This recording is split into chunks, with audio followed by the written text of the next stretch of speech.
Hər vaxtınız xeyir olsun dəyərli dinləyicilər, həmçinin izləyicilər. Gündəm Qarabağ verilişini dinləyirsiniz. Sosial şəbəkələrdən bizi izləyə bilərsiniz. Facebookdan və YouTubedan CBC-FM Azərbaycan yazmaqla Qafqazda yeni dövr başlayır və dünən də çox maraqlı xəbərlərin şahidi olduq.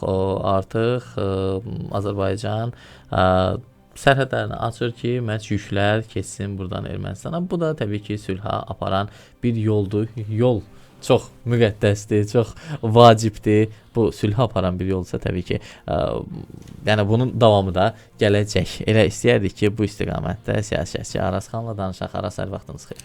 Hər vaxtınız xeyir olsun xanlar. Yol açılır.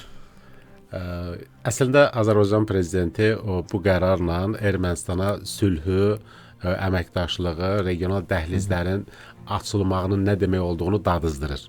Yəni, dadına baxın. Bu doyumluq deyil, necə deyirlər, dadımlıqdır. Dadına baxın, görün bu sülh necə olur, əməkdaşlıq necə olur, sizə bu yeni dövr nə vəd eləyir. Yəni, bunun dadına baxandan sonra ondan əl çəkmək çətindir. Artıq nəzərə almaq lazımdır ki, bu yeni layihələr, yeni dəhlizlər Ermənistana gəlir vəd eləyir. Ermənistana yeni, belə deyək, imkanlar vəd eləyir. Tək Ermənistan bütün regionu, amma Ermənistan da buradan öz payını götürə bilir. Azərbaycan prezidenti burada göstərmək istəyir ki, bunun dadına baxdınız, amma doymaq üçün Zəngəzur dəhlizi açılmalıdır. Yəni, onda doyumluq olacaq artıq bu. Və bundan sonra Ermənistan geri addım ata bilməz. Ermənistan cəmiyyətinə bunu, bu rahatlığı verəndən sonra nəzərə almaq lazımdır ki, onlar, misal üçün, Qazaxıstandan o taxılı əldə eləmək üçün bunlar neçə ölkədən keçməlidirlər, neçə min kilometr əlavə yol qət eləməlidirlər. Bu, həm onlara əlavə vaxt deməkdir, uzun müddətə gələcəkdir, həm də baha gələcək üzərinə. İndi taxılla başlayıb digər məhsullar da bura gələcək. Artıq Ermənistan cəmiyyəti görməlidir ki, ona məhsullar daha tez çatır, daha ucuz çatır. Və biz indiyə kimi nə istəyirdik? Biz niyə kimlərlənsə dava eləyirik, kimlərlənsə müharibə eləyirik? Qardaş, bizə sülh, bax, bu rahatlığı verir, bu gəliri verir, bu imkanları verir. Və məncə bunun dadına baxmaqları onların beynində nələrsə dəyişəcək. Ya da Qazaxıstandan birbaşa Ələtə, Ələtdən də bu tərəfə. Və ya da Qazaxıstandan Füzuliyə, Füzulidən ora, Zəngilana, Laçına, yəni hardan istəsə ora birbaşa məhsulların hamısını gətirə bilərlər. Qarşıdakı günlərdə İpək yolu forumu keçiriləcək Tbilisidə. Bizdə baş nazirimiz orada iştirak eləyəcək və Paşinyanın da görüşü olacaq. Yadımdadır, ötən il mən özüm şəxsən orada iştirak edirdim jurnalist olaraq Tbilisidə. Çox möhtəşəm bir tədbir keçirilmişdi. Hələ onda da görüşlər olmuşdu, dialoq formatında olmuşdu. Onda hələ bu cür isinməmişdi münasibətlər. Alin Simonyan sahibə xanımla qarşıdakı günlərdə açıqlama verdi ki, Azərbaycanla həmkarımla çoxdandır görüşmürük, artıq görüşəcəyik. Yəni bu da o deməkdir ki, onlar artıq görüşmək istəyirlər, onlar söhbət eləmək, danışmaq istəyirlər, nələrsə müzakirə eləmək istəyirlər, qəbullanıblar. Yəni bu da təbii ki, o sıx kontaktlar yəni çox müsbət nəticələr verir. Xanlar, əslində bu rəsmi, qeyri-rəsmi görüşlərdən əlavə o təmaslar daim davam eləyir. Yəni bugünkü söhbətini elədiyimiz bu tranzitin baş tutmağı, yəni bunun özü də hansısa təmasların nəticəsidir. Yəni bir görüşdə, iki görüşdə bunlarla bağlı qərar verilmir. Bu təmaslar olur, hansısa müzakirələr aparılır, bəli, işçi qruplar işləyir və belə təmaslar artıq yadınızda da biz Ermənistan, Azərbaycan hansısa səviyyədə, nazirlər səviyyəsində görüşmək üçün hansısa qüvvələr ortaya düşürdü. Bundan ötürü aylarla danışıqlar gedirdi. Yer axtarılırdı. Yer axtarılırdı. Bəzən hansısa görüşə 3 gün, 5 gün qalmış hansısa bir problem baş verirdi. Bir müddətdə sonraya atılırdı. Olurdu ki, bir il görüş, təmas olmurdu. Ya, amma artıq Azərbaycan prezidentinin bunu nəzərə almaq lazım ki, Azərbaycan prezidenti müharibə bitən kimi dedi ki, bizə bu vasitəçilər lazım deyil. Biz işimizi həll eləmişik, danışıqları birbaşa aparmalıyıq. Heç kim burada öz nəsə xeyir güdməməlidir. Biz özümüz danışıb öz xeyrimizi, öz zərərimizi bilirik, başa düşürük. Bunu heç kim bizə izah eləməyə ehtiyacı yoxdur. Biz özümüz birbaşa görüşlərlə bunu həll eləməliyik. Açığı Ermənistan o ilk dövrlərdə yadınızdadır, bundan boyun qaçırırdı. Çünki qorxurdu. Yəni indiyə kimi özü müharibə müharibəni də öz aparmayıb axı. Kimlərinsə diktəsi ilə müharibə aparıb, kimlərinsə belə deyək qızışdırması ilə müharibə aparıb və o arxasındakı güc olmadan görüşmək istəmirdi. Və sonra ilk təmaslar olanda baxdı ki, biz adam yeyən deyil ya, biz normal bunlara şərtlərlə gəlirik. Biz bunlara deyirik ki, gəl sərhədlərimizi açaq, gəl ticarət eləyək, gəl sülh eləyək və yavaş-yavaş onlar da bunu anladıqca bəli birbaşa təmaslar başladı. Zəngəzur da 2028-ci ilin sonundakı açıla bilər.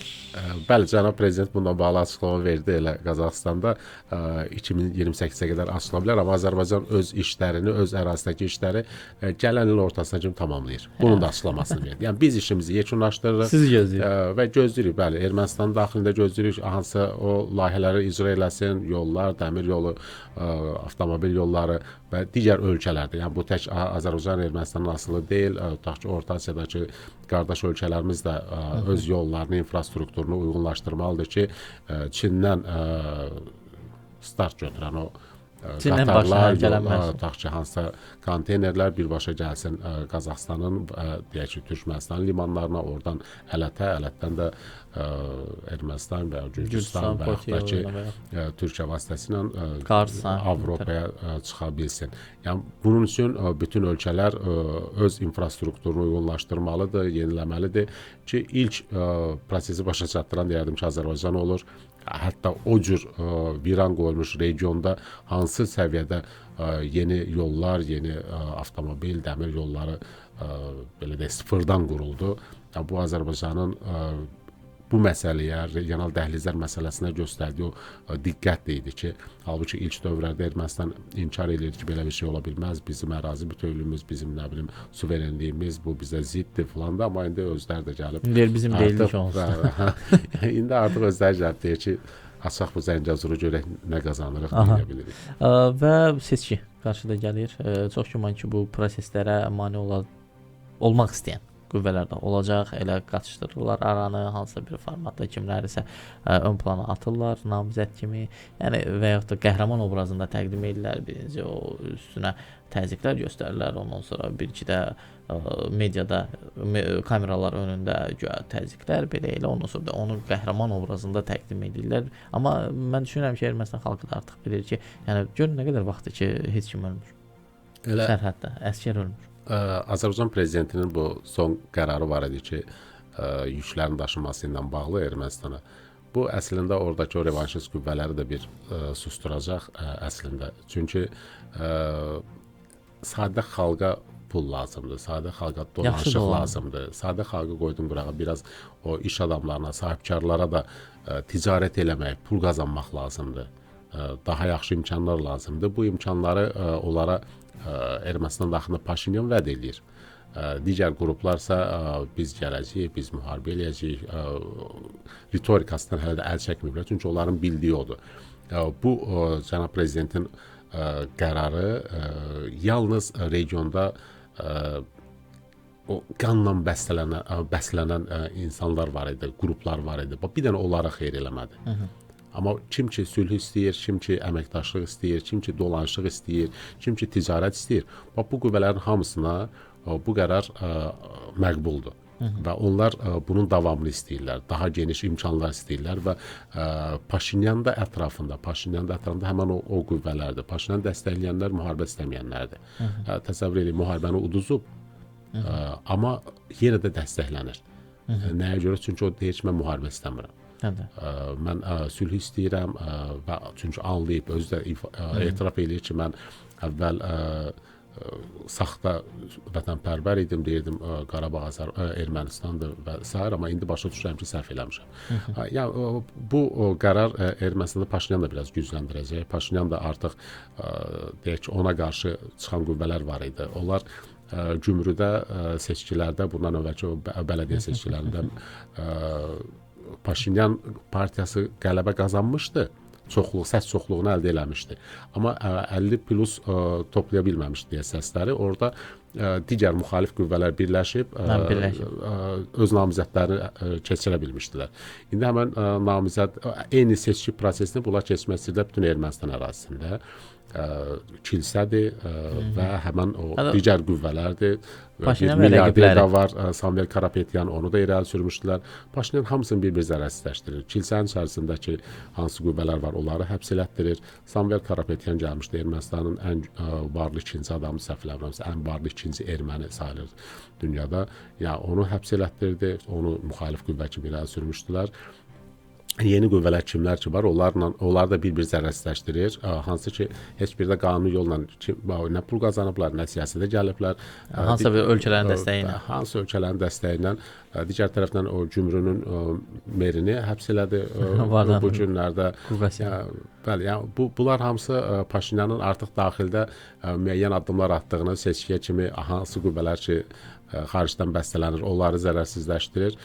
Bu məsələdə məncə bu yolun açılmağı, tranzit imkanlarının açılmağı onun əlini biraz da gücləndirəcək. Əlbəttə mən düşünürəm ki, yaxın zamanlarda daha da xoş xəbərlərin şahidi olacağıq və bu təmaslar daha da artır. Bayaq da siz qeyd etdiyiniz kimi hər təmas yeni bir xəbər deməkdir. Biz də maksimum dərəcədə ən son xəbərləri çatdırmağa çalışacağıq. Çox təşəkkür edirəm Araz, var olun, minnətdaram bu dəyərli fikirlərinizə görə. Biz isə gündəmi daim nəzarətdə saxlayacağıq və sizlə müzakirələr edəcəyik. Çox sağ olun. Gündəm Qarabağ verilişi isə bununla da yekunlaşır. Siz isə bizi dinləməkdə, izləməkdə davam edin. Sağ olun, salamat qalın.